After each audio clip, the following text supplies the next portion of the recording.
আসসালামু আলাইকুম, সবাই কেমন আছেন? আশা করি সবাই ভালো আছেন। তো সেদিন চলে গিয়েছিলাম মগবাজারে। আর গিয়েছিলাম রুহানের ফ্রেন্ডসদের সাথে দেখা করতে।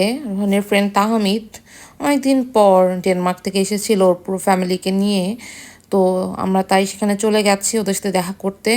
আর মগবাজারে নতুন একটা ফুড কোর্ট দিয়েছিল, দেখতে পাচ্ছেন অনেক ভ্যারাইটির ফুড আছে এখানে।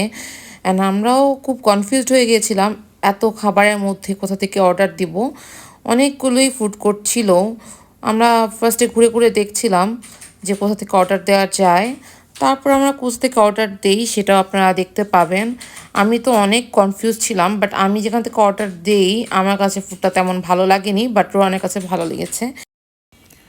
আর দেখেন ইয়াসলিনকে, মাশাল্লাহ, ওকে দেখে তো আমি পুরাই অবাক, ও যে কত বড় হয়ে গেছে। আপনারা যদি আমার ভিডিও ফলো করে থাকেন, ওকে কিন্তু আমি লাস্টবারও নিয়েছিলাম ভিডিওতে, আর তখন ও কত পিচ্চি ছিল। মাশাল্লাহ, ও বড় হয়ে গেছে। আর ও এত পছন্দ করেছে লেমনেড, একটু পরপর নিয়ে নিয়ে খাচ্ছিল। যখন ও খাচ্ছিল তখন ওটা ভিডিও করা হয়নি, বাট ও মানে এত লাইক করে, মানে ওর কাছে একটু টক টক লাগে, তারপরে ও নিয়ে নিয়ে বারবার খাচ্ছিল। তো এই যে এই খাবারটা অর্ডার করা হয়েছে, যেটা মধ্যে টাকোস ছিল, রাইস ছিল, মেক্সিকান ফুড, আমার কাছে একদমই ভালো লাগেনি। যাদের মেক্সিকান ফুড পছন্দ তারা অবশ্যই এটা ট্রাই করতে পারেন।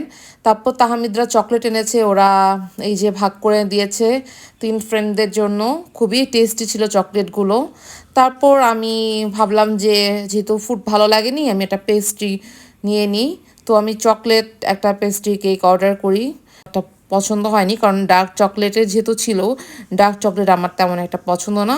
তো যাই হোক, এক্সপিরিয়েন্স করলাম ফার্স্ট টাইম, বাট ওদের এনভায়রনমেন্টটা অনেক ভালো, এটাই হচ্ছে মেইন কথা। তো এই যে এই পেস্ট্রিটা আমি অর্ডার করে নিই, তারপর অত একটা খারাপ ছিল না, পেস্ট্রিটা খেয়ে তাও একটু মনটা ভালো হলো। আর এখানে এই যে বাচ্চাদের খেলার এরিয়াও ছিল, বেবি নিয়ে আসলো কোনো টেনশন নেই, বাচ্চারা এখানে কিন্তু আনন্দ মতো খেলতে পারবে। অ্যান্ড জায়গাটা অনেক বড় ছিল। তারপর এখানে এখন সবাই ফটো তুলছে। অ্যান্ড এটা হচ্ছে আউটসাইড, আউটডোর এরিয়াটা অনেক সুন্দর। তো আমরা আউটডোরেও কিছু ছবি তুললাম, দেখতে পাচ্ছেন খুবই সুন্দর করেছে কিন্তু। তারপর হঠাৎ করে আমার চোখ পড়লো যে কর্নারে একটা মেলার মতো বসেছে। তারপর দেখলাম এখানে অনেক বই বিক্রি করছে, তারপর হচ্ছে শতরঞ্জির অনেক কিছু, বাট প্রাইসগুলা অনেক বেশি ছিল।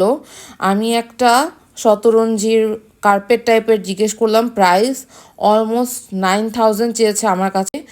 তারপর আর কি করব, জিজ্ঞেস করে চলে আসলাম, কারণ এত প্রাইস, ওভার প্রাইস কোনো কিছুই কেনা আমার একদম পছন্দ না। তো আজকের ব্লগটি এই পর্যন্তই। ভালো লাগলে অবশ্যই লাইক কমেন্ট করে দিবেন। সবাই ভালো থাকবেন, সুস্থ থাকবেন, এই দোয়া করছি। আমাদের জন্য আপনারা দোয়া করবেন। আল্লাহ হাফেজ।